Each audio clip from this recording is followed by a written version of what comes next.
여러분 안녕하십니까? 4월 1일 금요일 뉴스가 있는 저녁을 시작합니다. 다음 주 월요일부터 사적 모임 인원 제한이 10명까지로 늘고 다중이용시설의 영업시간은 밤 11시에서 12시로 늦춰집니다. 그러나 오미크론 유행이 2주째 감소세를 이어간다고 하지만 봄철 행락 인파 등 위험 요인이 남아 있습니다. 또 재택치료자는 170만 명에 이르고 있습니다. 뉴스가 있는 저녁, 먼저 오늘 준비한 주요 내용을 윤보리 앵커가 소개합니다. 전해주시죠. 네, 오늘의 주요 뉴스 전해드립니다. 대선 패배 책임을 지고 물러났던 더불어민주당 송영길 전 대표가 6월 지방선거 서울시장 출마를 선언했습니다. 대구시장엔 박근혜 전 대통령의 최측근인 유영하 변호사가 출마를 선언해 이른바 박심이 변수가 될지 주목됩니다. 대우조선해양 사장 선임과 추경 예산을 놓고 청와대와 대통령직 인수위, 여야가 또 충돌했습니다.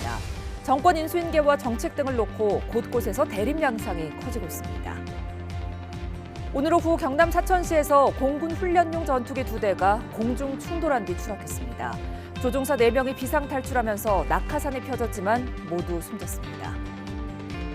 다음 주부터 2주간 사적 모임 허용 인원이 10명, 다중이용시설 영업시간은 자정까지로 늘어납니다. 2주 뒤에도 감소세가 유지되면 실내 마스크를 제외한 모든 방역 조치가 풀릴 것으로 보입니다. 첫 소식입니다. 경남 사천에서 훈련을 하던 공군 훈련기 2대가 공중에서 부딪혔습니다.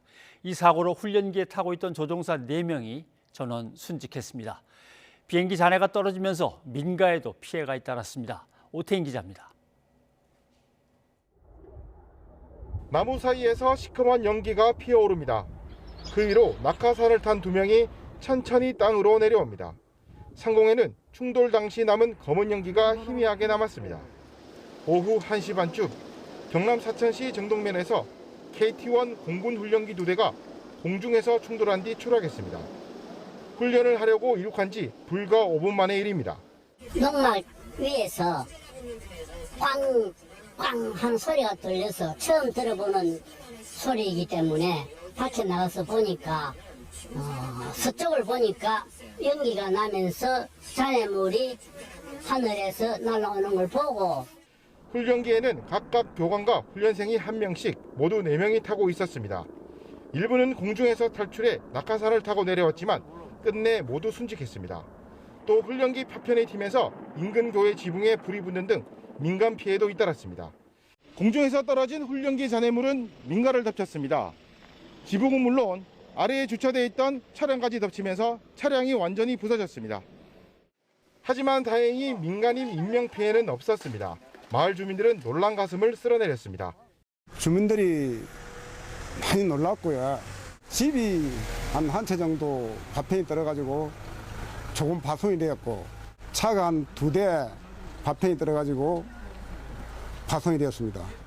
마른 하늘의 날벼락 같은 사고, 소방당국과 지자체는 정확한 민간 피해를 조사하고 있습니다. YTN 오태인입니다. 네, 사고 당시의 화면을 보면 조종사들이 낙하산을 이용해 비상탈출에 성공하는 장면이 잡혀 있습니다. 그런데도 이들 모두 안타깝게 순직하고 말았습니다. 군이 원인 조사에 나섰습니다. 보도에 이승윤 기자입니다. 충돌 직후 조종사들이 낙하산을 타고 내려오는 모습입니다.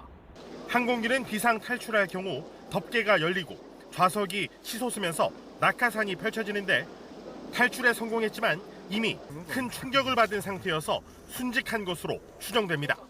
공군은 해당 항공기에 자동 탈출 기능 장치가 장착돼 있다고 밝혔는데 이로 밀어볼 때 충격과 함께 자동으로 좌석이 치솟고 낙하산이 펼쳐졌을 가능성이 높아 보입니다.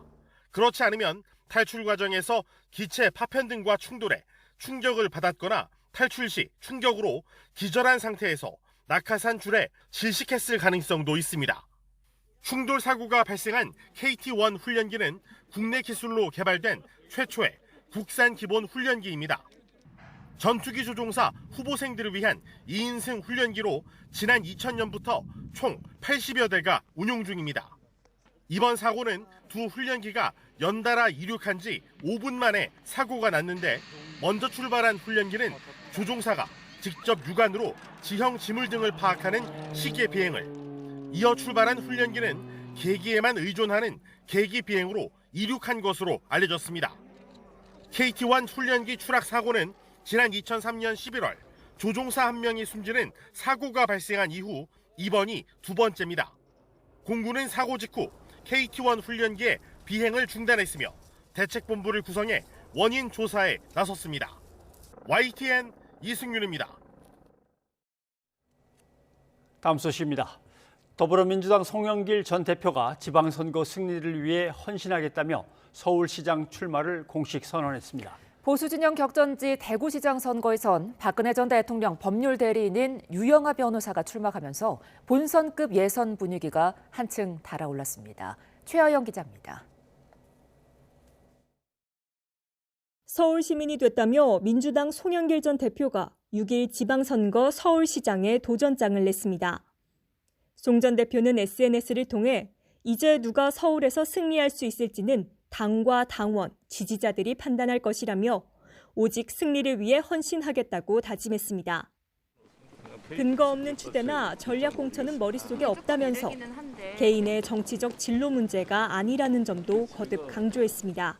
제 개인의 문제가 아니라 당대표를 지냈던 사람으로서 책임감으로서 대선 패배를 했지만 수용할 수 없는 어떤 아픔들을 달래는 책임을 당이 져야 된다는 생각인 거죠.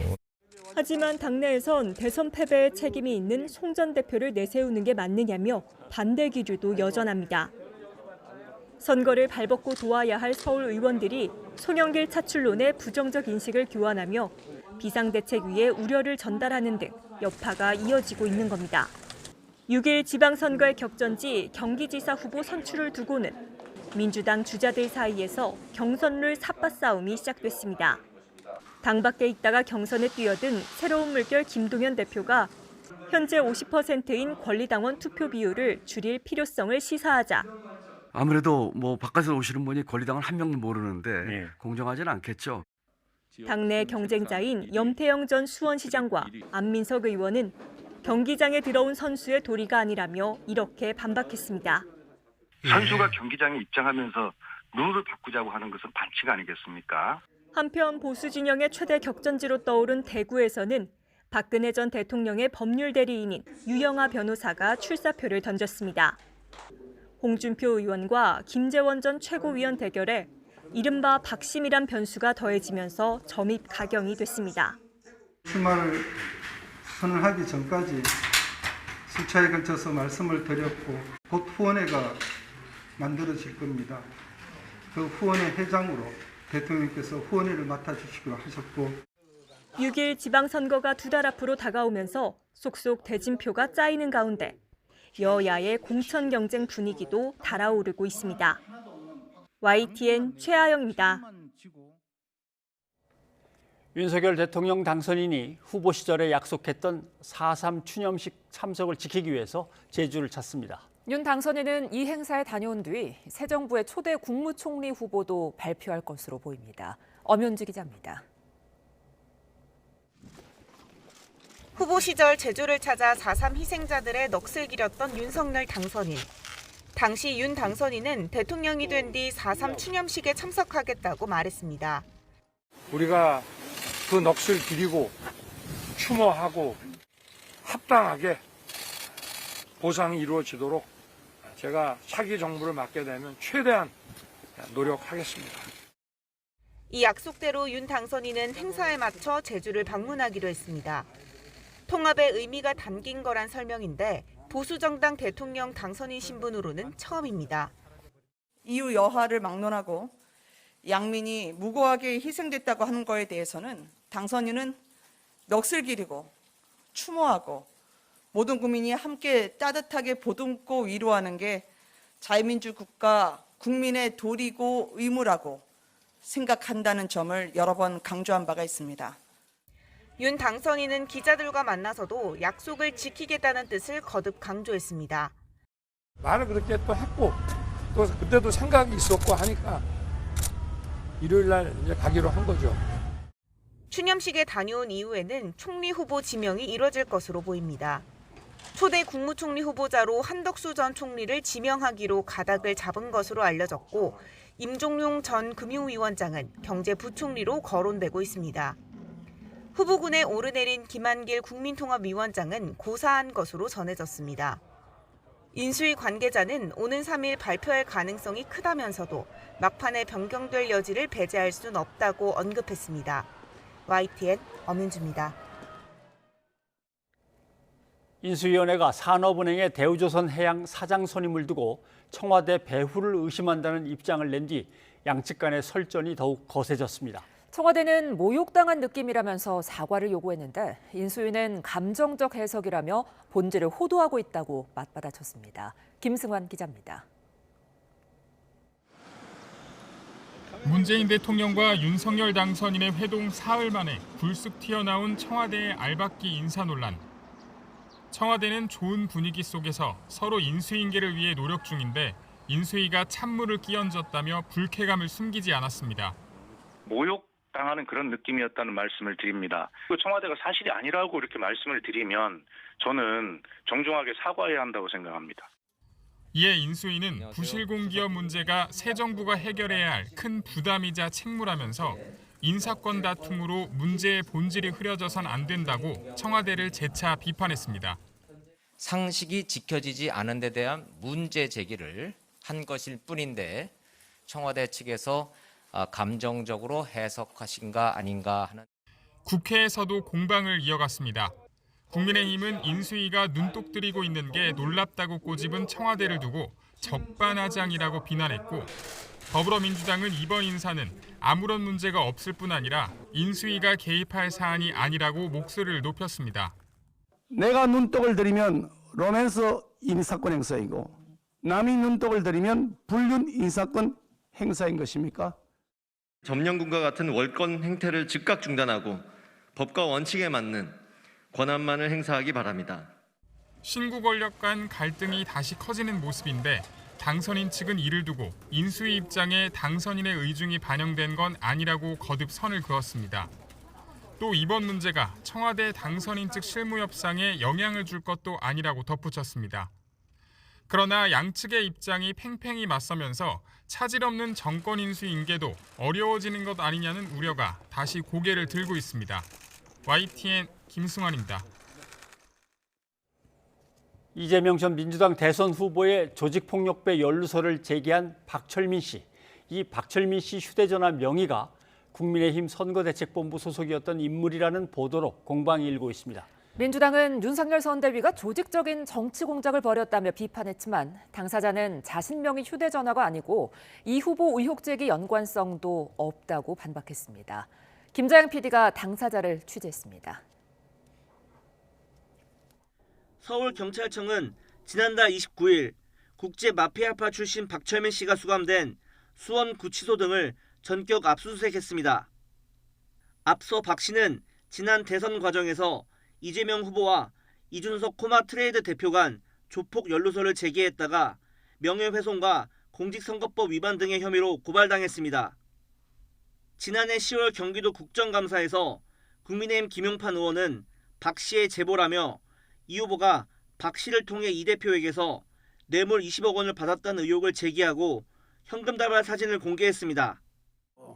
이재명 도의사는 코마트레이드가 국제마피아파의 조직원들의 도박 사이트 자금 세탁 회사인 줄 알면서도 특혜를 주었고 국제마피아파 측근들에게 용역 등 시에서 나오는 여러 사업 특혜를 지원해주는 조건으로 불법 사이트 자금을 이재명 지사에게 수십 차례에 걸쳐 20억 가까이 지원하였고 하지만 돈다발 사진은 박 씨의 사업 홍보용 사진으로 드러나 결국 민주당으로부터 고발당했습니다. 그런데 이번 압수수색에서 경찰이 확보한 박 씨 휴대전화의 명의가 국민의힘 선대본에서 활동했던 A씨라는 보도가 나왔습니다. 특수협박과 마약 투약 등 혐의로 수감 생활을 하던 박 씨가 지난해 7월과 8월 사이 형 집행정지로 임시 석방된 기간 A씨가 박 씨에게 거처와 휴대전화를 제공했고 형 집행정지 기간 박 씨가 이 대표의 변호인 등에게 접근해 이 후보에 대한 폭로협조 의사를 타진했다는 겁니다. A씨는 지난해 박 씨의 부친 박용승 씨가 청년위원장으로 있는 국민의힘 성남수정구 당협위원회에서 활동했고 올해 2월에는 성남청년본부장으로 임명됐습니다. 대선 직전 지역단체 대표 자격으로 윤석열 후보 지지를 선언하기도 했습니다.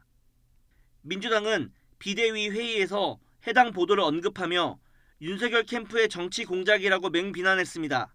이 보도가 사실이라면 이재명 후보를 낙선시킬 목적으로 박철민 씨와 윤석열 선대위가 조직적인 정치 공작을 벌인 것입니다. 이는 공직선거법 위반이자 국민의 선거 선택권을 교란시킨 헌정질서 문란 행위입니다. 하지만 A씨는 뉴스가 있는 저녁 제작진과의 통화에서 해당 휴대전화는 자신의 명의가 아니라며 정정보도를 요구했다고 밝혔습니다. 누나 이제 남자친구가 사용하던 핸드폰인데 인증받으려고 만들어놨던 거지 뭐 사용하려고 만든 건 아니어서 그냥 집에 놀고 있길래 철민이 너 필요하면은 네가 나와 있을 때 필요하면은 그냥 이거 뭐 쓰려면 써라 쓰고 나중에 들어가기 전에만 줘라 이제 그랬던 건데 또 자신이 국민의힘 당협위원회에서 활동한 건 맞지만 박 씨로부터 이 후보에 관한 얘기를 들은 적 없다며 연관성을 부인했습니다. 전혀 모르겠어요. 저는 그런 내용 자체를 들은 적도 없고 철민이가 뭐 이재명한테 뭐 돈을 줬는지 안 줬는지 그것도 모르겠고요. 제 명의로 사용을 해서 뭐 국민의힘과 뭐가 있는 거 아니냐 뭐 이런 식으로 얘기를 하시길래 제 명의가 아니니까요. 그건. 경찰 역시 이번 압수수색에서 박 씨가 사용한 휴대전화를 확보한 건 아니고 다만 A씨 명의가 아닌 건 확인했다며 보도 내용은 사실과 다르다고 밝혔습니다. 박 씨의 법률 대리인인 장영하 변호사는 해당 보도에 작전이라는 표현으로 의구심을 나타내고 다음 주 월요일 기자회견을 열어 사실을 밝히겠다고 말했습니다. YTN 김재항입니다. 문재인 대통령과 윤석열 당선인의 회동 이후 청와대와 인수위가 인사권 문제로 다시 신경전을 벌이고 있습니다. 이런 가운데 지방선거도 2달 앞으로 다가오면서 정치권의 움직임도 빨라지고 있습니다. 배정호 세한대 교수, 이기재 동국대 겸임교수와 정치권의 이슈들을 살펴보겠습니다. 두 분 어서 오십시오. 안녕하세요. 반갑습니다.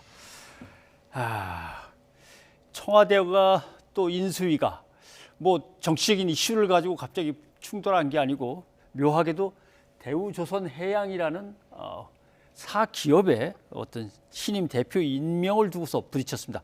박주선 신임 대표인데 한번 발언을 먼저 좀 들어보죠.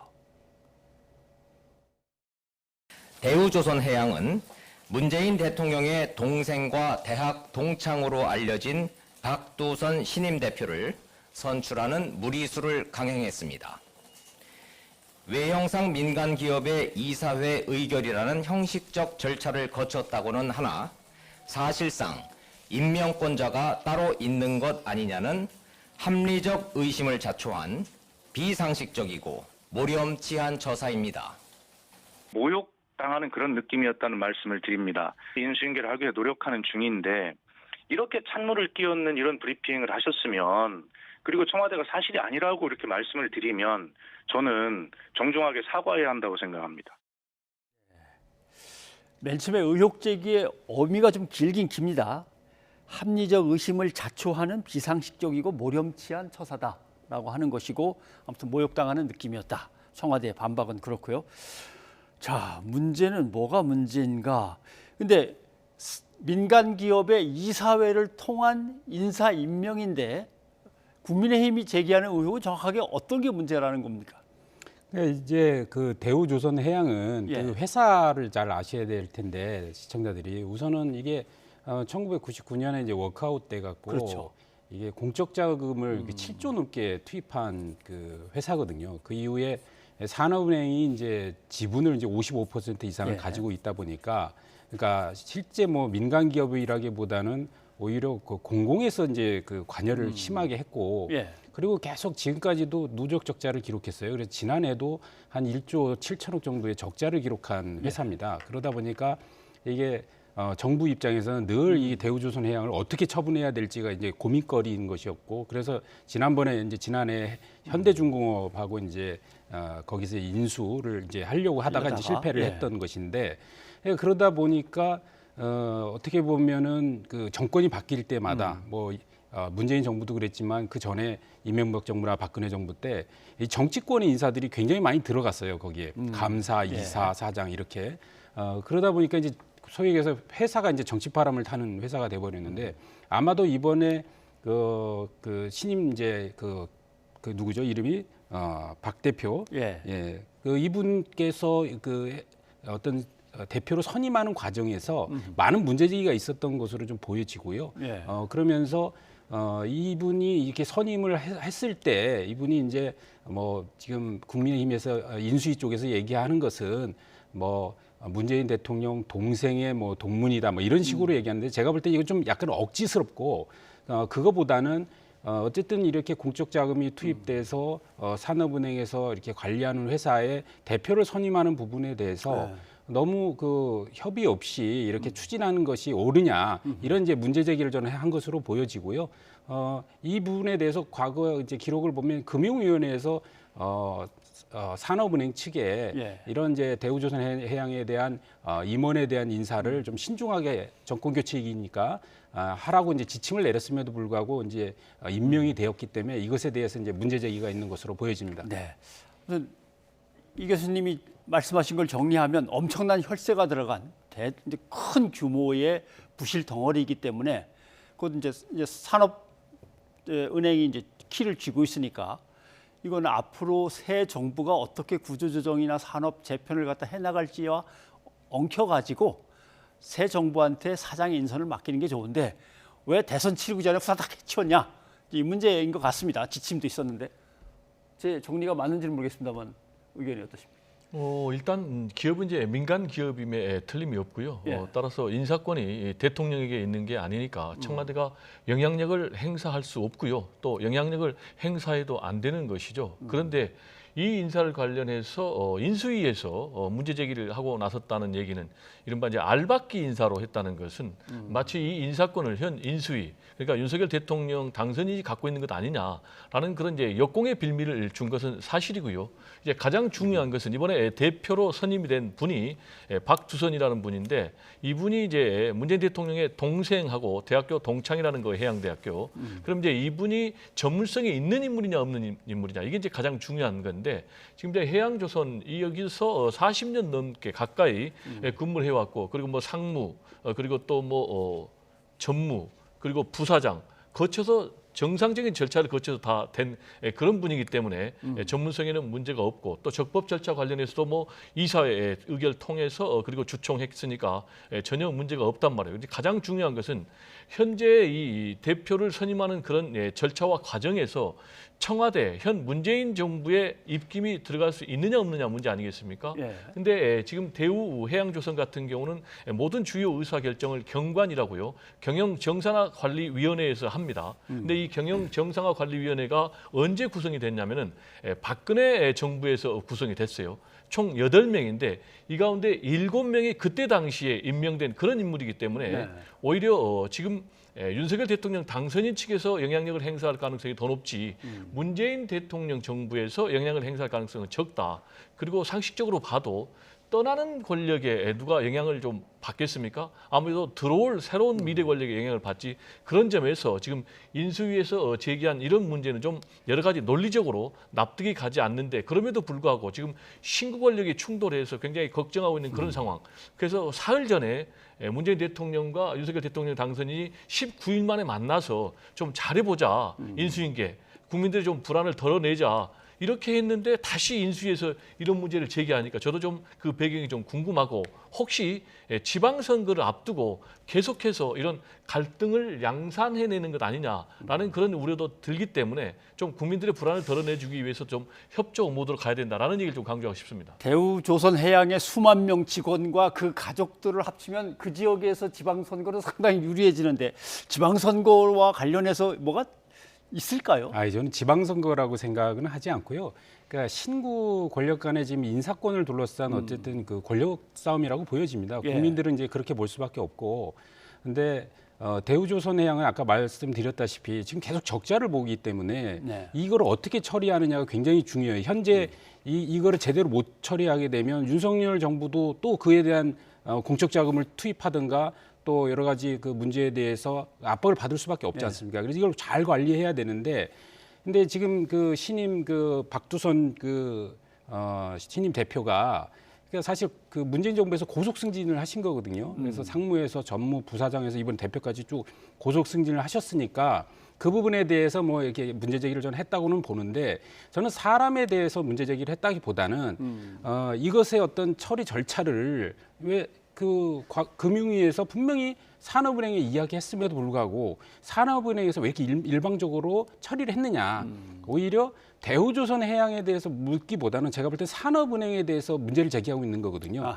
산업은행의 어떤 그 이동걸 회장 같은 경우는 잘 아시다시피 과거 이제 그 김대중 정부의 이제 청와대 행정관부터 시작해갖고 굉장히 그 민주당의 여성향의 과거에 이를 강하게 보여왔잖아요. 그래서 이해찬 대표의 출판 기념회 때 가서 민주당의 26년을 이제 외치면서 계속적인 집권을 이야기했을 정도로 약간 정치적인 분이시란 말이에요. 그런데 윤석열 정부 입장에서는 산업은행에 대한 관리가 되게 중요하거든요. 지금 윤석열 그 당선인이 공약으로 산업은행을 부산으로 이전하겠다는 공약까지 내놓은 상태예요. 그렇죠. 그런데 만약에 산업은행의 은행장이 그다음에 거기에 있는 노조와 직원들이 이렇게 협조가 안 돼서 이전을 방해하면 이것도 공약을 이행할 수 없는 거거든요. 그렇기 때문에 이게 단순하게 대우조선해양 그 신임 사장의 문제가 아니라 이런 어떤 절차와 관련해서 산업은행에 사실은 문제 제기를 하고 있는 것이다. 저는 이렇게 분석합니다. 국책은행인 산업은행과 산업은행이 사실상 쥐고 있는 수많은 공적 기업들의 어떤 경영의 어떤 좌우되는 큰 중요 결정까지 아마 새 정부는 이걸 갖다가 분명히 새 정부가 관여할 일이다라고 이제 보는 그런 문제다. 근데 이제 경영 정상화를 계속해서 우리 교수님은 강조를 하고 계시는데 경영 정상화가 가장 중요하다면은 그 내부 회사 사정을 가장 잘하는 분이 내부에서 나와서 경영하는 것이 가장 이상적이겠죠. 근데 지금 이제 인수위에서 지적하고 있는 것은 경영 정상화 논리를 가지고 얘기하는 것이 아니고 인선의 문제로 계속 얘기를 하고 있거든요. 그리고 인선의 권한이 누구에게 있느냐라는 얘기를 지금 강조하고 있는데 그러다 보면 결국 지금 인사권 싸움 문제 아니냐. 그래서 즉 스스로가 정치적 인사를 하겠다라는 그런 속내를 내비치는 것이기 때문에 굉장히 바람직하지 못하고 또 산업은행의 부산으로 이전하는 것까지 겨냥해서 이걸 좀 하고 있다라는 이제 그런 의혹까지 나오고 있기 때문에 그렇다면 더더욱 좀 바람직하지 못하는 그런 양상으로 가고 있는 것 아닌가 생각이 됩니다. 애꿎게 당하게 된 건 사실 대우조선해양의 직원들입니다. 사실 기업 결합에 실패하고 지금 아까 말씀하신 대로 영업 적자도 상당히 크게 났는데 생존에 지금 갈림길에 놓여 있는데 갑자기 정치적으로 이런 공격들이 들어오니까 그래서 노조에서도 제발 흔들지 말아달라라고 당부를 하고 있는 겁니다. 두 분이 설명하신 것처럼만 언론이 썼으면 별일이 없는데 언론이 쓸데없이 뭐 이런 판국에 왜 현장에서 일하는 조선소 출신이 사장이 되느냐는 등 엉뚱한 소리를 좀 많이 한 것도 죄송하긴 합니다.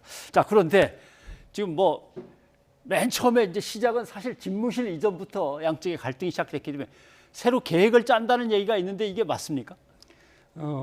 우선은 이제 28일 날 그 대통령과 이제 당선인의 회동에서 그러니까 집무실 이전은 어쨌든 새로운 정부인 윤석열 당선인의 몫이고 그렇죠. 그다음에 그러나 이제 예산의 문제는 면밀히 검토해서 예산에 대해서 협조하겠다 그랬단 말입니다. 근데 문제는 예산에 대해서 당시에 회동 끝난 이후에 예산에 대해서 협조하겠다는 거 주목한 사람이 있는 반면에 면밀히 검토한다는 게 이게 무슨 말이지?라는 부분에서 주목한 부분이 있거든요. 그렇죠. 근데 지금 청와대 현재 문재인 청와대 입장에서는 사실 국방부를 이전해서 거기에 윤석열 정부가 윤석열 당선인의 집무실이 들어가서 그거를 정상적으로 5월 10일부터 운영하는 것에 대해서 굉장히 부정적인 것이라고 좀 보여집니다. 그래서 사실 회동이 큰 성과 없이 끝났다라고 볼 수밖에 없어요. 최근 그 이후의 어떤 그 갈등을 보면 그러면 이런 상황에서 인수위 측에서는 어쨌든 갈등의 고리를 풀어야 되기 때문에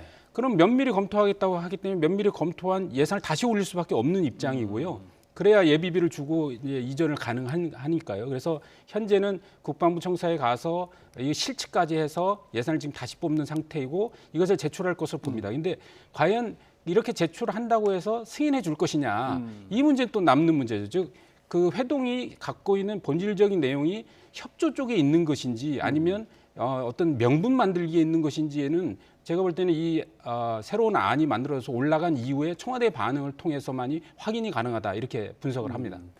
청와대가 뭐 적극 협조할 테니까 새로 예산을 좀 짜 주십시오라고 했는데 짜 올라왔는데 뭐 일부러 뭐 슬쩍 미루거나 그러진 않겠죠. 그러지는 않겠죠. 지금 이제 청와대 문재인 대통령은 적극 협조가 아니고 정확하게 얘기하면 조건부 협조죠.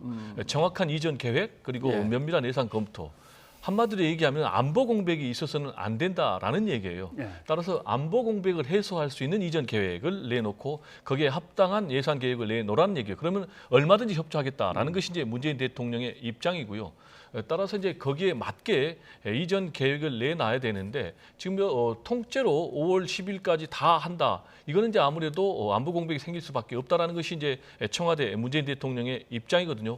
그래서 이제 구체적으로 얘기하면은 4월 달에 지금 한미 연합 훈련이 있단 말이에요. 그래서 한미 연합 훈련 때문에 통째로 다 하면 안 되니까 여기에 참여하지 않는 그런 이제 부대 이전 그리고 또 공간 리모델링 이런 비용까지는 얼마든지 협조하겠다라는 입장이고 이게 대략 100억 정도거든요. 전체 이제 496억을 요청을 했잖아요. 그래서 뭐 빠르면은 5일 내지는 6, 7일 정도는 100억 정도에서는 국무회의에 예비비 안건 상정해서 의결해 준다. 이런 이제 입장으로 지금 전해지고 있습니다. 그런데 부딪힐 일이 사실은 많습니다. 여가부 문제도 있고 조직 개편이니까 거기에다가 추경도 있고 거기에다가 뭐 또 더 따진다면은 뭐도 있을까요? 뭐 임대차 3법을 갖다 갑자기 인수위원회가 들고 나왔으니까 그 문제도 사실 있긴 있습니다. 이런 것들이 뭐 인수위가 원하는 대로 착착 진행되기는 좀 어려워 보이는데 그럼 계속 이렇게 붙는 겁니까?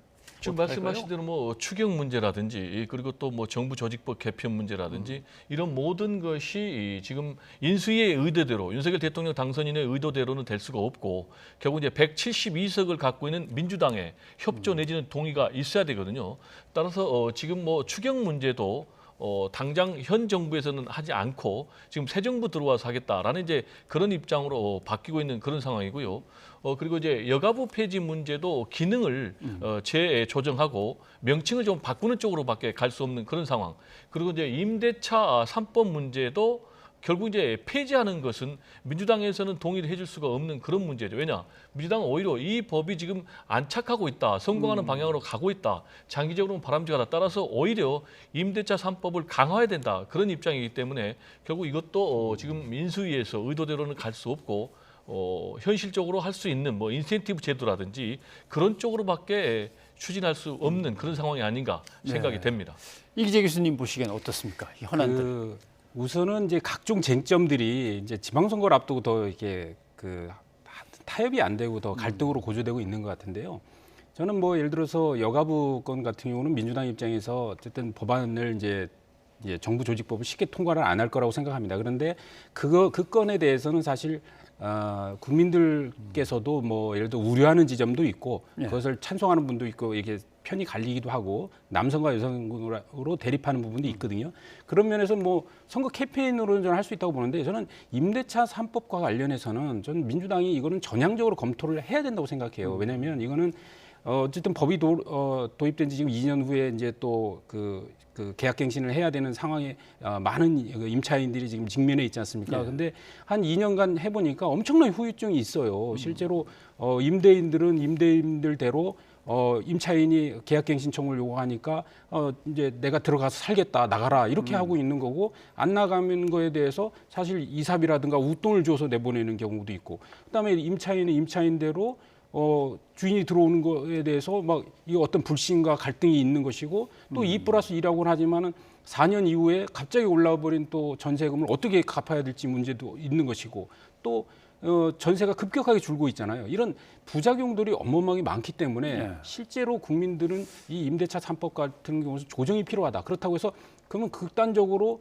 이걸 다 원점에서 없애게 할 수 있느냐. 이 문제는 아마도 쉽지는 저는 않을 거라고 봅니다. 민주당에서 반대를 해서. 그러나 이것은 조정은 반드시 필요하다. 예를 들면 지금 현재 합리적 타협안으로 그러면 2+2에 대한 계약갱신 계약갱신 청구권은 없애고 대신에 2년이라는 임대 기간이 좀 짧다면 한 3년 정도로 좀 더 그러니까 임차인의 안정감을 주는 방향으로 좀 전환하자라든가 좀 합리적인 대안을 모색해야지 저는 민주당이 이번에 예. 지방선거에서도 국민들로부터 크게 비판받지 않을 것이다 이렇게 말씀드리고 싶습니다. 알겠습니다. 자, 지방선거 얘기가 나왔으니까 지방선거에서 지금 가장 핫 이슈 일단 서울, 그다음에 이제 경기 뭐 이렇게 되겠습니다만 송영길 서울시장 출마 오늘 이게 이제 제일 큰 뉴스 중에 하나입니다. 배경은 뭐라고 보십니까? 한마디로 정면 돌파하겠다는 것이죠. 정면 돌파. 당초에 송영길 전 대표가 서울시장에 나가는 것과 관련해서 최초의 동력은 차출론이었어요. 예. 그러니까 인물난 때문에 당신이 좀 나가줘야 되겠다라는 이제 그런 여론이 일부 있었던 것은 사실이죠. 여기 이제 본인도 내심 서울시장에 좀 출마해서 정치적인 미래를 열어가겠다라는 이제 그런 생각이 강했던 것 같아요. 그런데 이제 자신의 대학교 친구 그리고 또 586 동지인 우상호 의원을 필두로 해서 지금 서울에 한 41명 정도 민주당 국회의원이 있거든요. 근데 20명 정도가 그러니까 과반 정도가 지금 안 된다, 명분이 없다. 그 얘기는 뭐겠습니까? 대선 패배 책임지고 당대표 물러났는데 서울시장 선거에 나오면 되겠느냐라면서 이제 반대를 하니까 자칫 이 상태가 계속되면은 정치적인 동력이 좌초될 수가 있고 그리고 이제 오늘까지 주민등록을 이전해야 되거든요. 따라서 이제 본인이 주민등록을 이전하고 지금 이제 정면 돌파 출마 선언을 했는데 내놓은 명분이 헌신론이에요. 그러니까 주변에서는 누가 헌신하라고 했는가라는 이제 그런 문제 제기에 지금 봉착하고 있는 상황입니다. 근데 당 내에서 보면은 대선 패배 책임을 져야 될 사람이 뭘 또 이렇게 대표적인 후보 자리로 딱 가느냐라는 문제지만 당 밖에서 보면은 아니 뭐 인천시장하고 인천에서만 국회의원을 계속 하던 분이 서울시장 자리 빈다고 또 가시나 뭐 이제 이런 얘기도 있습니다. 그렇죠. 그게 명분이 없다는 게 그런 겁니다. 예를 들어서 지금 윤호중 비대위원장에 대해서도 원내대표 2인자가 그걸 지금 비대위를 끌고 가고 있는 것에 대해서 문제 제기를 하는데 책임졌던 당 대표마저 돌아와서 서울시장으로 출마한다. 이것은 대선 패배에 대한 민주당의 새로운 변화를 보여줄 수 없다는 점이 있고 그 앵커께서 말씀하셨듯이 이게 뭐 서울 시민들이 그러면 이걸 받아들이겠느냐. 그러니까 저 자존심 센 우리 서울 특별 시민께서 뭐 인천 뭐 제가 이걸 저기 비하하는 건 아닙니다만 어쨌든 간에 인천시의 연고를 갖고 있었던 시장님이 서울시로 와서 출마를 한다는 것에 대해서 저는 쉽게 동의가 안 될 거라고 생각하기 때문에 아마도 서울에 있는 그 민주당 국회의원들이 이게 단지 시장 문제만이 아니라 25개구에 대한 구청장 선거도 해야 되고 시의원 선거도 해야 되지 않습니까? 이럴 때 과연 송영길 시장님과 오세훈 시장, 송영길 대표님과 오세훈 시장을 딱 견주어서 캠페인을 끌고 갈 수 있겠는가에 대한 전 불안 요소가 있다고 보고 그러면 왜 송영길 대표를 이렇게 끌어내서 서울시장을 내세우려 하는가? 저는 거기에 이제 그 포인트를 이제 관점을 두고 이제 보면은 아마도 저는 이재명계에서 그 서울시장을 어쨌든 본인들 세력이 가까운 사람으로 후보를 내야 어떤 향후 당권에 대한 관리 이런 것에 대해서 생각하고 있지 않았을까 이런 생각이 들어요. 실제로 뭐 정성호 의원이라든가 김남국 의원이라든가 송영길 지금 그 대표를 끌어내는 사람들이 대부분 다 이재명계의 사람들이거든요. 그래서 아마도 저는 사실은 이낙연 후보 그러니까 이낙연 전 대표가 서울시장으로 출마를 하면 아주 빅게임이 될 수도 있다 이런 생각을 했었는데 오히려 송영길 대표가 나오면 국민의힘 입장에서는 뭐 굉장히 그 편한 선거를 할 수 있는 상황이 됐다 이렇게 좀 말씀드리고 싶습니다. 아무튼 뭐 국민의힘에서는 상당히 편안한 마음을 기다리고 있습니다. 이쪽은 오세훈 서울시장이 계속해서 밀고 나가 보겠다라고 하니까 다른 얘기가 별로 안 나오는데 지금 이제 마땅한 경쟁자가 없다면은 송영길 전 대표가 경선을 통해서 후보로 확정이 돼가지고 민주당 서울시장 후보로 나갈 수가 있는데 그러면은 상당히 저는 개인적으로 민주당에는 악재가 될 수밖에 없다. 왜냐? 대선을 분명히 졌잖아요. 그러면 반성을 해야 되잖아요. 근데 대선 졌음에도 불구하고 잘했다라고 오독을 하면 안 되거든요. 민심을. 실제로 지난번에 서울시장 보궐선거, 부산시장 보궐선거 귀책 사유가 있었음에도 당헌 당규 바꿔가지고 후보 내가지고 참패했고 결국 이제 대선 패배까지 갔기 때문에 지금 상황에서는 철저하게 반성하는 그런 모습 그리고 새로운 미래, 달라진 민주당을 예고할 수 있는 그런 후보를 내세우는 것이 미래가 있는 후보 공천이 아닌가 이런 생각이 좀 됩니다.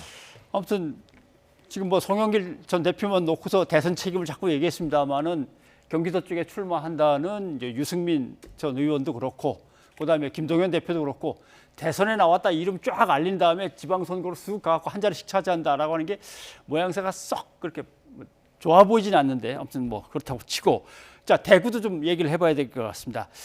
드디어 유영하 변호사가 이제 대구시장 출마를 선언했습니다. 잠깐 내용을 한번 좀 들어보죠. 제가 오늘 출마를 선언하기 전까지 수차에 걸쳐서 말씀을 드렸고 여러 말씀을 들었습니다. 그리고 오전에 오기 전에 11시에 기자분들을 뵙고 제 결심을 말씀드리겠다고 말씀을 올렸고 대통령께서도 말씀이 계셨습니다. 그리고 한 가지 제가 말씀드릴 것은 곧 후원회가 만들어질 겁니다. 그 후원회 회장으로 대통령께서 후원회를 맡아주시기로 하셨고, 네, 이제 언론에 주로 이름이 등장하는 건 홍준표, 김재원, 유영하, 물론 그다음에 이제 언론인 출신의 이진숙 씨, 뭐 그다음에 지역 또 인사들 쭉 해서 한 7명은 되는 것 같습니다만 7, 8명. 자, 문제는 박근혜 대표의 어떤 언질이나 아니면은 뭐 마음을 갖다가 누구한테 주고 있다라고 하는 것이, 박근혜 전 대통령이 누구한테 마음을 주고 있다는 것이 대구 선거에서 영향이 어느 정도 될까요? 그래서 저도 이제 그 대구에 계신 분들한테 몇 분 이제 연락을 해봤는데, 네. 물론 이제 생각들이 다 다르시더라고요. 근데 대부분 그 공통적인 점은 아직 모르겠다 해요. 아직 모르겠다고. 영향을 줄 수도 있고 그렇지 않을 수도 있다. 이런데 그래서 좀 애매하다라는 측면에서 조금 더 제가 그 깊이 있게 짚어보면 그런 겁니다. 뭐냐면, 그러니까 박근혜 대통령에 대한 어떤 안타까움은 있는 거예요. 그러니까 대구의 어떤 그 시민들 입장에서. 그런데 그런 안타까움과 동시에 그 박근혜 대통령이 이제 다시 현실 정치에 개입하는 부분에 대해서는 부정적이신 부분이 많더라고요. 그런데 그런 상황에서 유영하 변호사가 박근혜 대통령을 후원회장으로 해서 대구시장에 출마하는 것에 대해서 과연 그 안타까움을 그 느끼는 분들이 연결해서 그분을 뽑아주는 방식으로 이게 연결되겠느냐, 이것이 그 부분에 대해서 이제 회의적이란 말씀드리고, 사실 유영하 변호사 개인을 보면 고생을 많이 하신 분이에요. 실제 군포에서도 3번을 떨어지셨고, 그 이후에 저기 송파에서도 또 공천을 받았다가 또 공천 파동이 일어나면서 또 못했고, 비례대표 신청했다가 안 됐고, 저도 개인적으로 알기 때문에 저는 저분이 좀 잘 되기를 바라는데, 근데 사실 대구에 가서 박근혜 대통령을 후원회장으로 하면서 정치로 끌어들이는 것이 과연 맞는지에 대해서는 사실은 좀 판단이 좀 잘 안 되는 부분이 있어요. 그래서 과연 이번에 대구시장 선거에서 이 3파전으로 했을 때 과연 승리의 가능성이 어느 정도인 것일까?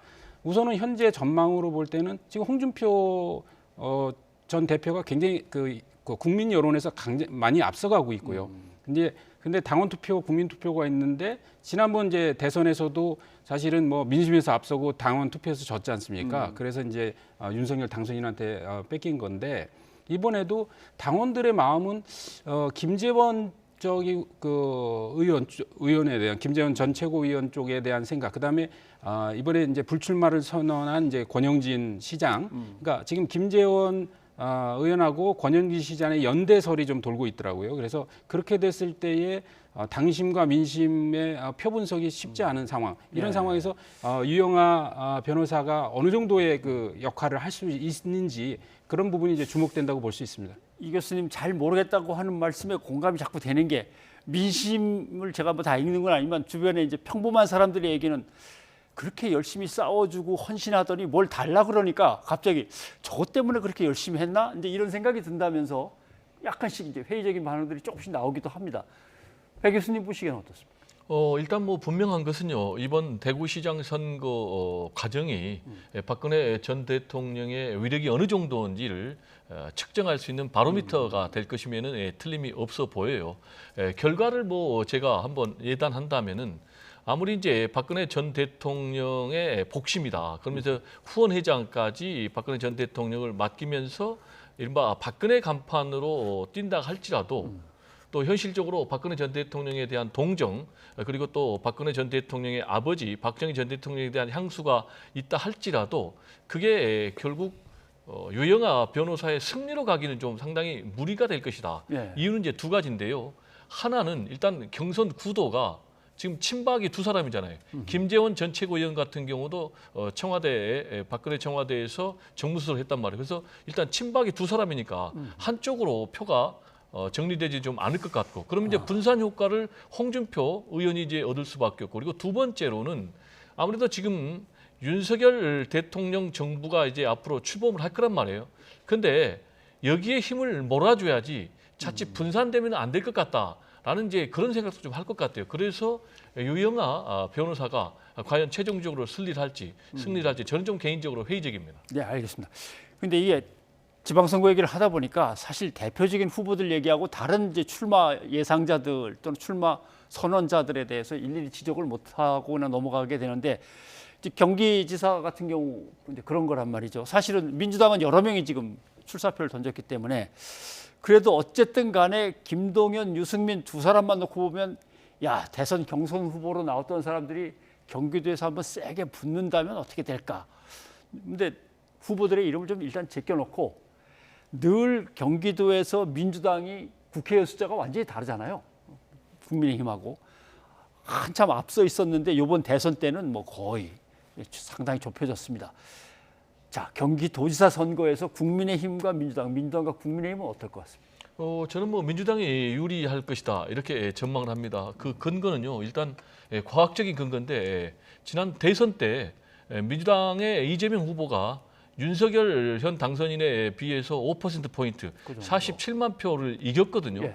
그러면은 아무래도 정치 지형이 이재명 전 지사의 고향이 정치적인 텃밭이라고 할 수 있는 이제 그런 지형이기 때문에 민주당의 후보가 누가 되든지, 특히 이제 김동연 후보가 된다면 상당히 또 중도 보수까지 나갈 수 있기 때문에 상당히 유리하다라는 것 하나. 그리고 두 번째로는 아무래도 그 표를 이재명 후보에게 던졌던 그 지지층은 그대로 표가 이어질 가능성이 높아요. 그게 무슨 얘기냐? 그 사람들 입장에서는 굉장히 아깝게 졌다라는 것 아니겠습니까? 따라서 그 표를 동정표가 그대로 갈 가능성이 있고, 마지막으로는 이재명 전 후보 입장에서는 자신의 정치적인 미래가 걸린 문제예요. 따라서 적극적으로 선거운동을 할 거란 말이에요.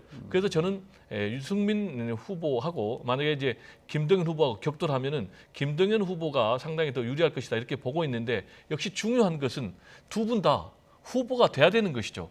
그러면 이제 당내 경선을 통과해야 되는데, 예. 아직은 그 부분이 두 분 다 숙제로 남아 있으니까 좀 더 지켜봐야 되겠습니다. 배 교수님 말씀대로 하면 유승민 전 의원한테는 상당히 험지네요.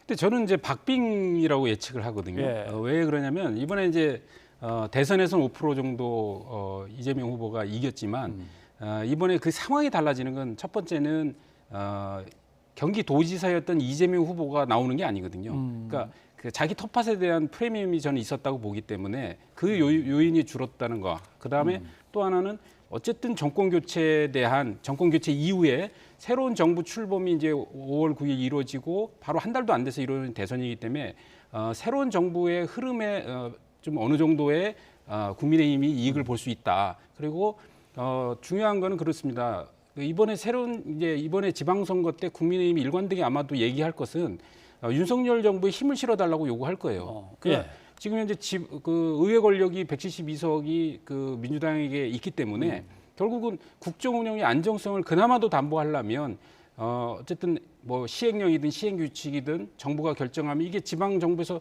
따라줘야 될 거 아닙니까? 근데 의회에서 법안을 못 만들게 하고 정부에서 중앙정부에서 결정한 것을 지방정부에서 이행하지 않는 그런 구도가 되면 윤석열 정부는 완전히 식물정부가 될 수밖에 없거든요. 그런 점에 대해서 호소하고 어필할 거기 때문에 그렇게 그 경기도가 그렇게 밀리는 싸움은 아닐 것이다 이렇게 예측합니다. 일단 경선을 거쳐서 누가 되는지 본 다음에 이건 또 한번 얘기를 해봐야 될 것 같습니다. 자, 배 교수님, 이 교수님 고맙습니다. 네, 감사합니다.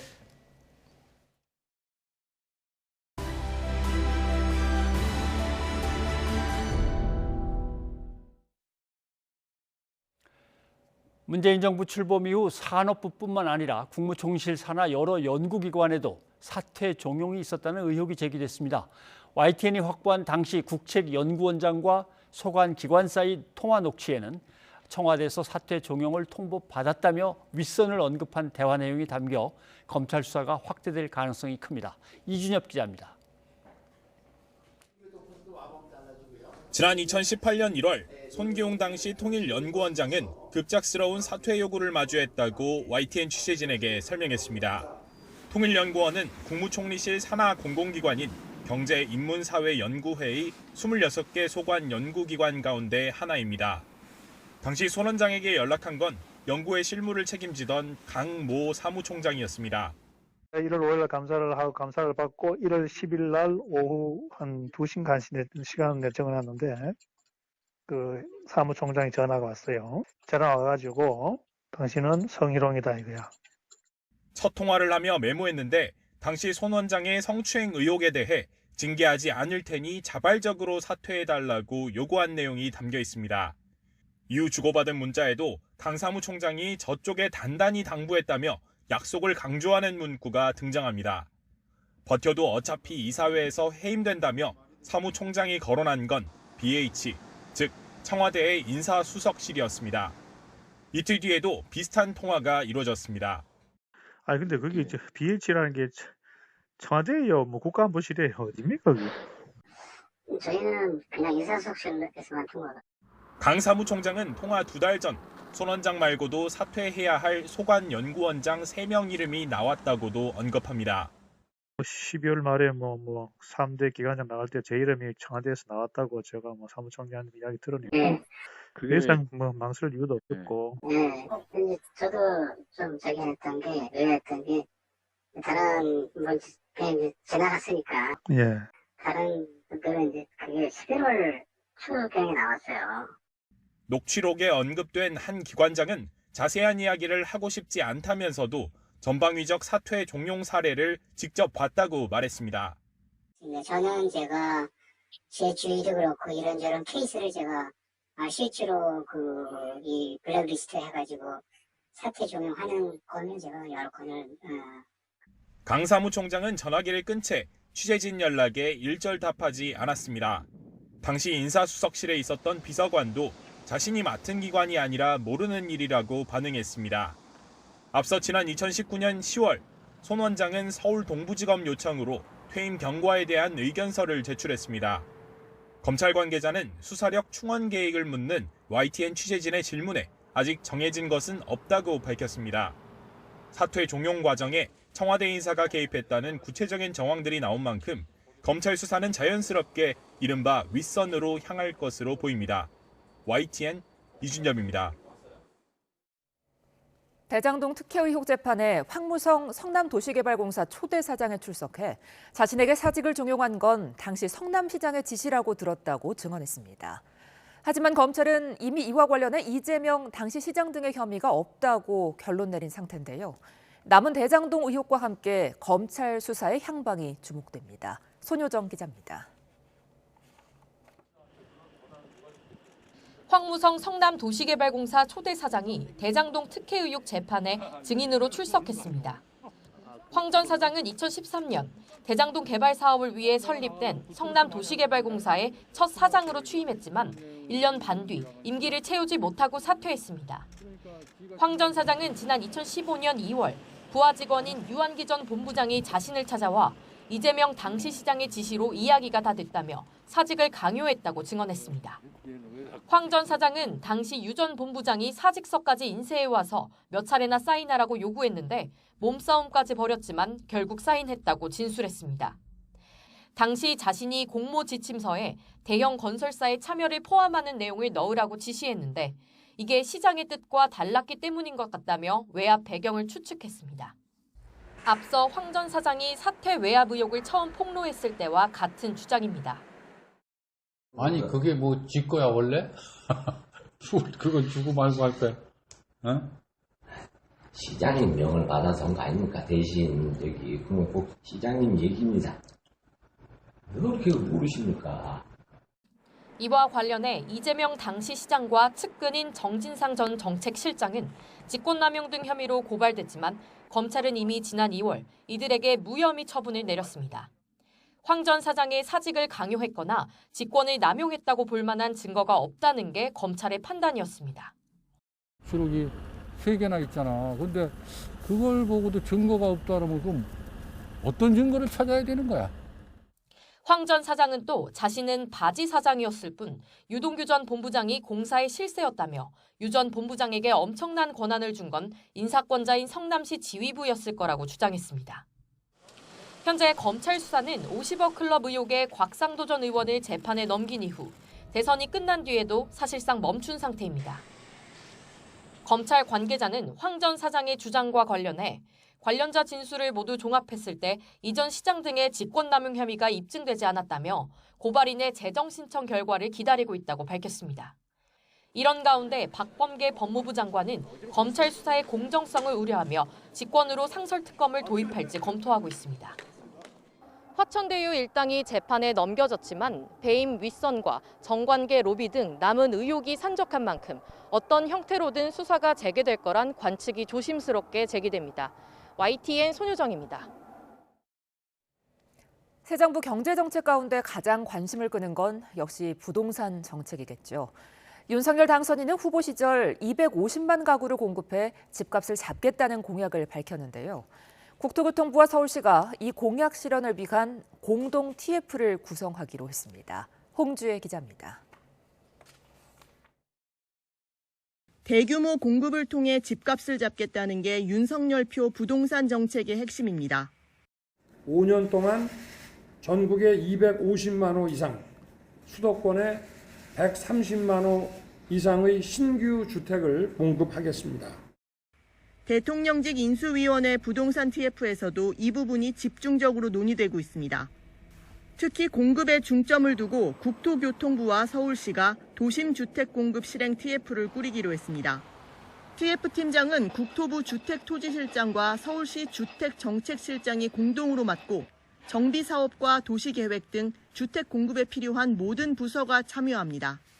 수요가 있는 곳에 신속한 주택 공급을 이행하기 위해서가 목표입니다. 지난 30일 대통령직 인수위원회 부동산 TF에서 나온 의견을 실행하는 1호 조치로 이해해 주시면 되겠습니다. 국토부가 관련 제도를 개선하면 서울시는 인허가 등 신속한 절차 이행을 담당합니다. 윤 당선인의 250만 가구 공급 공약 달성이 목표인데 역세권 첫집 주택과 청년 원가주택 등의 사업 계획을 구체화하고 수요가 많은 서울 시내 주택 공급 로드맵도 마련할 계획입니다. 전국 단위의 주택 공급 거버넌스를 구축하기 위해 TF는 이달 중 다른 지방자치단체로도 확대될 예정입니다. 또 인수위 부동산 TF는 도심주택 공급 실행 TF의 운영 실적을 정기적으로 점검하고 컨설팅하기로 했습니다. YTN 홍주혜입니다. 대통령직 인수위원회가 내일 방탄소년단 BTS의 소속사를 방문하기로 하면서 BTS의 병역 특례 문제가 다시 수면 위로 떠올랐습니다. 인수위는 이번 방문은 K-팝을 비롯한 국내 문화산업 육성 방안 논의를 위한 것이라면서도 BTS 측이 병역 특례 문제를 꺼낸다면 경청하겠다고 답해 여지를 남겼는데요. 현재 국회에는 큰 업적을 세운 대중문화예술인을 예술요원으로 편입해 대체 복무를 허용하는 내용의 병역법 개정안이 계류된 상태입니다. 하지만 안철수 위원장이 대선 후보 시절 BTS가 대체 복무할 자격이 충분하다고 강조했던지라 관련 논의가 급물살을 탈지 관심이 집중되고 있습니다. 인수위는 앞서 청와대를 개방하면 K-팝 공연을 포함해 다양한 문화 행사 공간으로 조성하는 방안을 검토 중이라고 밝히기도 했죠. 이렇다 보니 온라인에서는 윤 당선인의 취임식 때 BTS가 공연하는 게 아니냐는 추측과 함께 내일 방문도 윤 당선인의 취약한 지지층인 2030 여성을 겨냥한 것 아니냐는 해석까지 등장했는데요. 하지만 김수민 대통령 취임식 기획위원장은 기쁨보다는 치유와 회복, 재생이 주가 되는 조그맣고 검소한 행사가 될 것이라며 BTS의 취임식 축하 공연에 선을 그었습니다. 이런 가운데 다음 주 열리는 미국 최고 권위의 음악상인 그래미 시상식에서 BTS가 한국인 최초로 미 대중음악계 그랜드 슬램을 달성할지도 관심입니다. BTS는 이미 한국인 최초로 아메리칸 뮤직 어워드와 빌보드 뮤직 어워드에서 수상했지만 그래미에서는 아쉽게 실패했는데요. 이번에 BTS가 수상하게 된다면 팝 부문 아시아권 가수 최초의 수상이라는 기록까지 쓰게 됩니다. 지난해 빌보드 핫백 정상을 10번이나 차지한 만큼 이번에는 그래미도 노려볼 만하다는 관측 속에 BTS가 그래미의 문턱을 넘을 수 있을지 주목됩니다. 뉴스가 있는 저녁 윤보리입니다.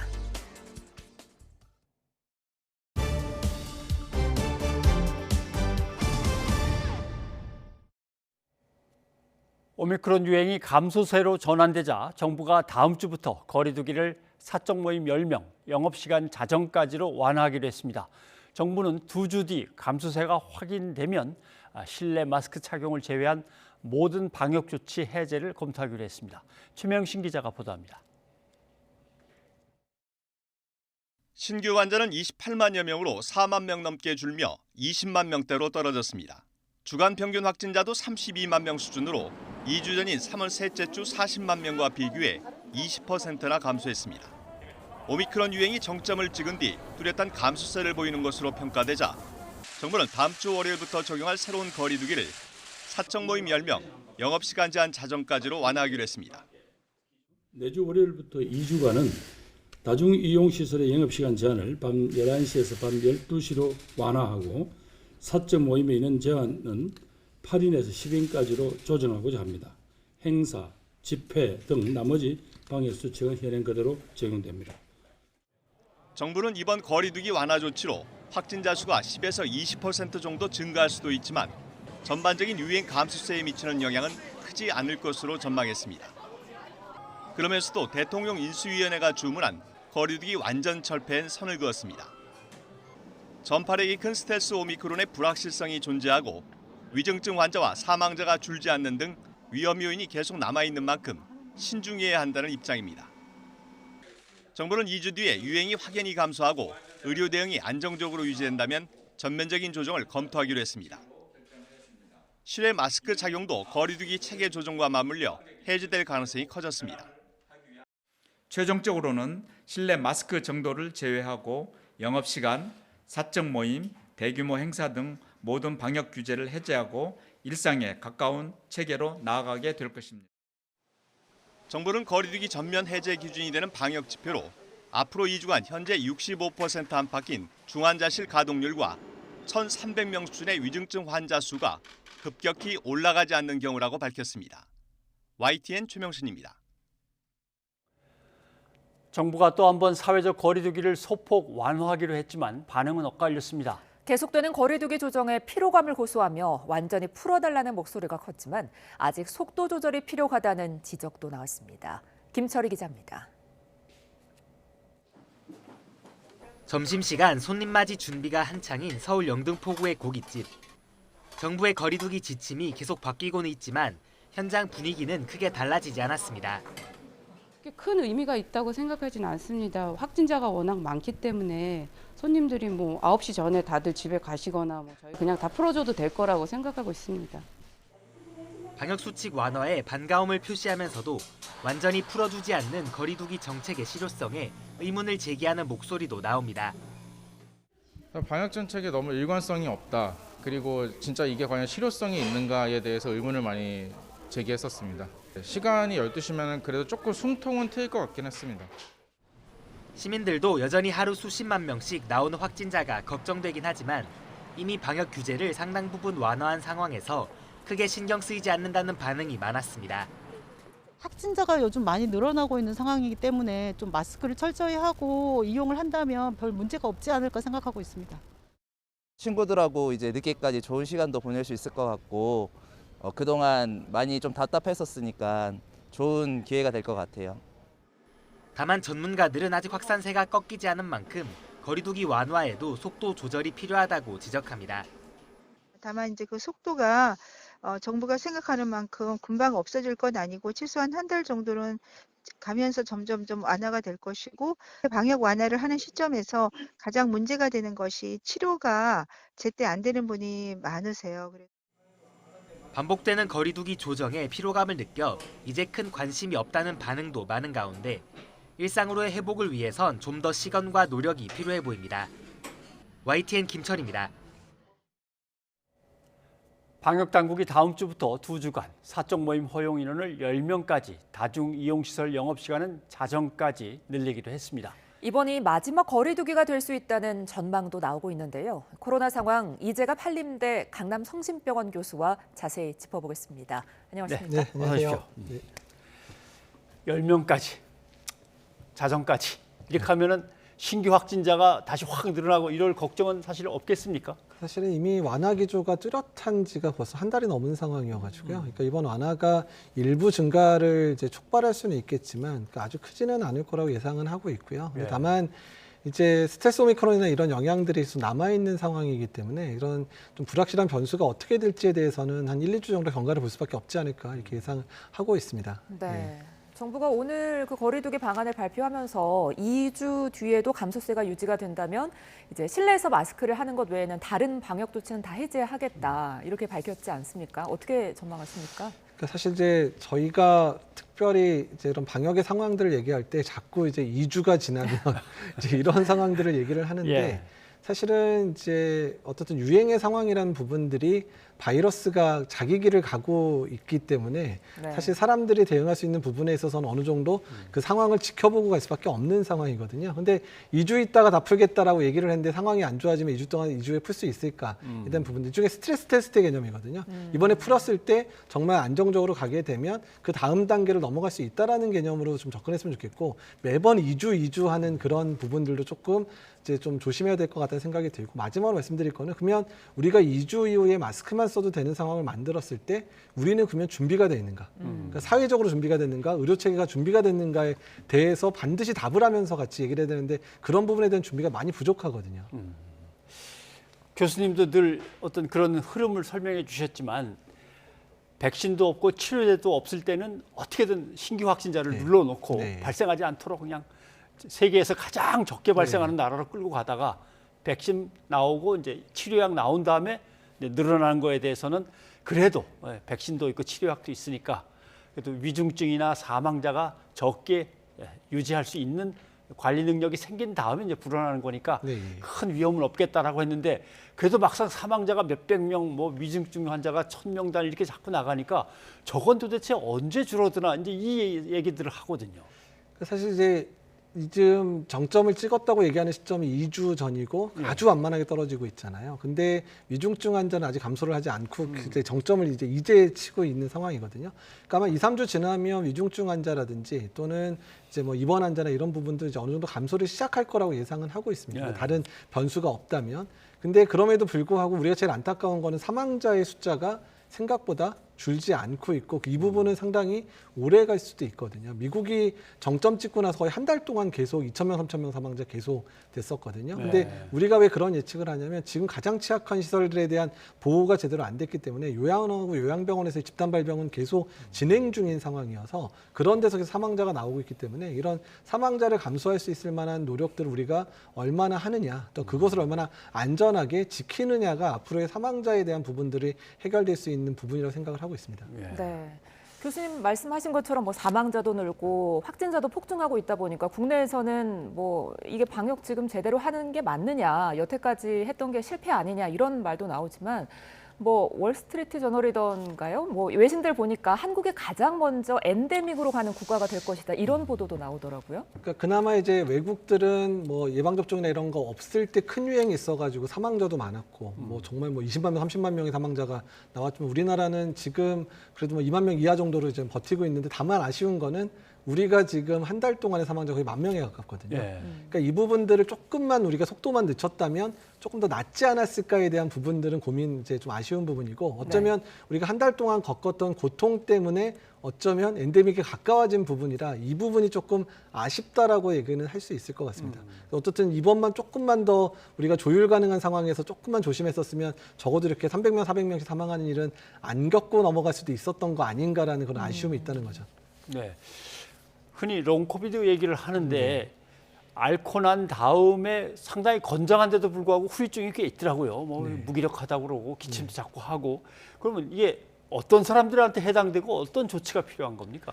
사실 저도 외래를 보게 되면 격리 해제되고 나서 1, 2주 지났는데 너무 힘들다고 오시는 분들이 하루에 3-4명씩도 이제 저희 외래 방문을 하는데 주된 증상은 뭐 호흡기 증상이 계속된다든지 너무 무기력하다든지 삶에 의욕이 없다든지 심지어는 우울해서 죽고 싶은 생각이 든다 이런 얘기를 하시는 분들이 꽤 오시고 있거든요. 근데 예전에는 전체 확진자가 적으니까 얼마 안 됐는데 너무 규모가 커지니까 그런 분들이 꽤 많고 일부 연구면 뭐 20에서 많게는 90%까지도 호소한다고 얘기가 나와서 어쨌든 이 부분에 대해서 이제 과학적인 이제 연구를 하겠고 한국 사람은 주로 어떤 걸 겪는지는 연구 중이기 때문에 그 부분들을 좀 지켜봐야 될 것 같지만 어쨌든 이런 분들에 대한 종합적인 대책들도 필요하고 어떻게 심리적으로 지원할까에 대한 고민들을 해야 되는 시기가 맞습니다. 네.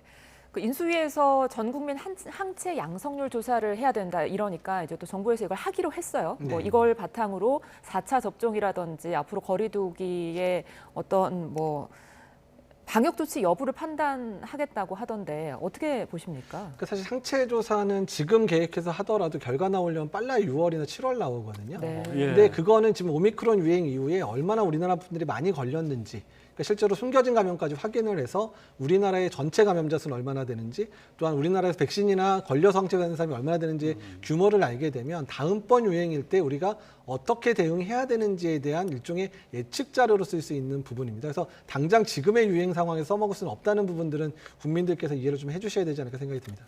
네, 알겠습니다. 자, 오늘 여기까지 듣겠습니다. 교수님 고맙습니다. 네, 감사합니다.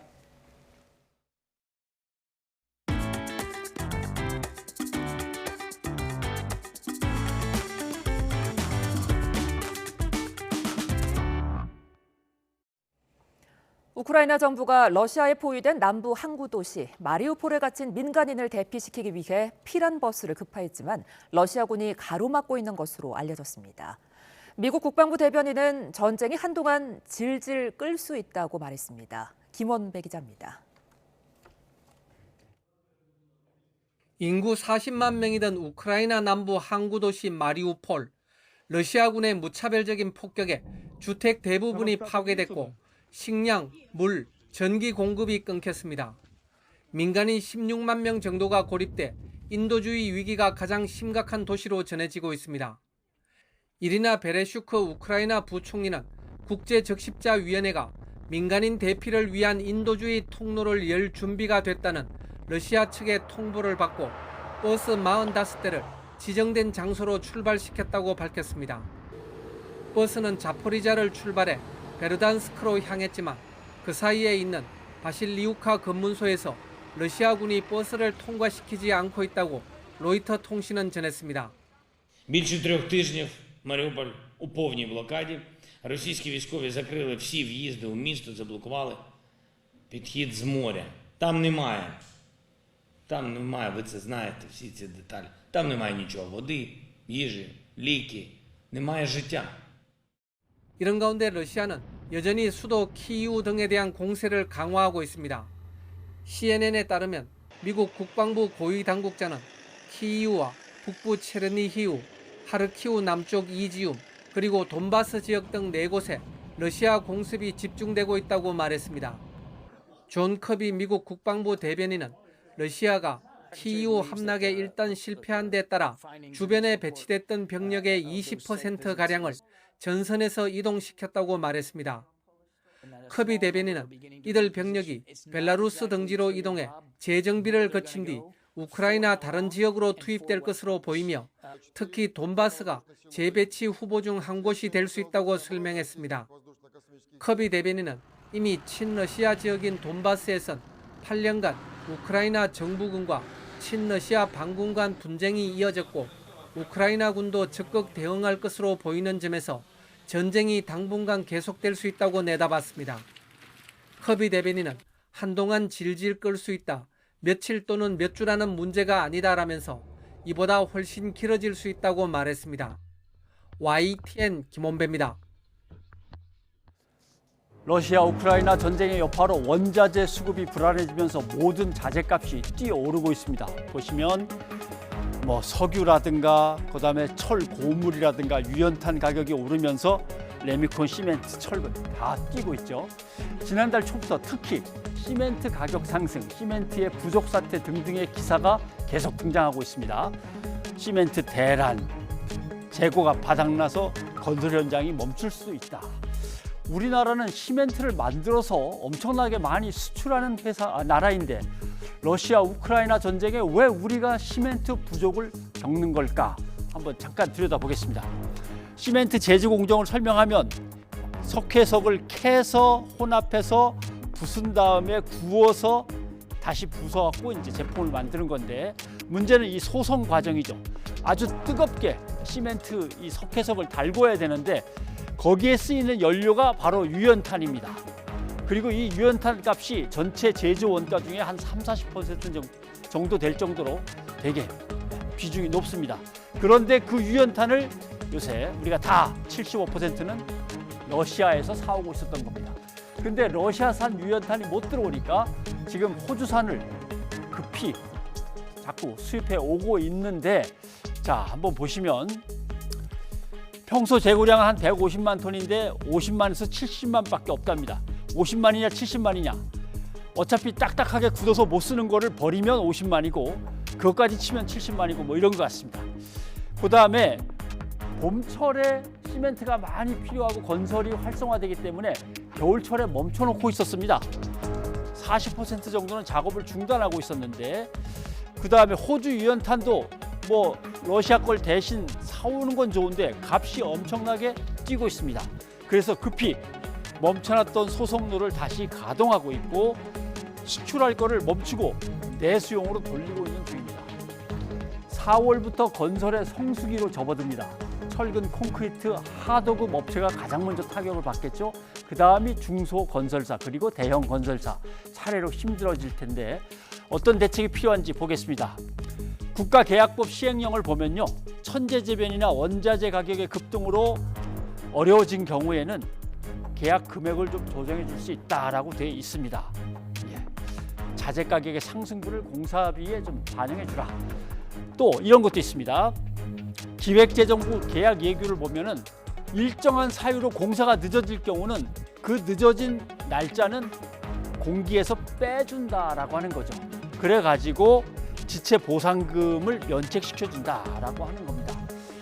이렇게 법규에 나와 있는 거는 바로 적용을 좀 해줘야 됩니다. 또 이런저런 핑계를 대가지고 빼면 안 됩니다. 법에 허용된 거는 바로 적용을 해줘야 됩니다.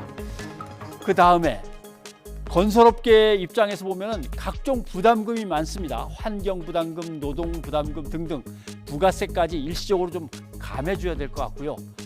그 다음에 시멘트 업계를 보면은 유연탄을 많이 떼기 때문에 온실가스 배출권을 제한적으로 사용해야 되는데 이 온실가스 배출권을 좀 조정을 해줘야 됩니다. 그리고 배출 부가금 같은 것도 좀 깎아줘야만 건설업계, 시멘트업계가 살 수 있습니다. 오늘 업계 대표들하고 국토부 산업부 담당자들이 간담회를 가졌습니다. 간담회 정도로 안 되죠. 비상대책기구를 만들어서 수시로 만나서 논의를 해야 됩니다.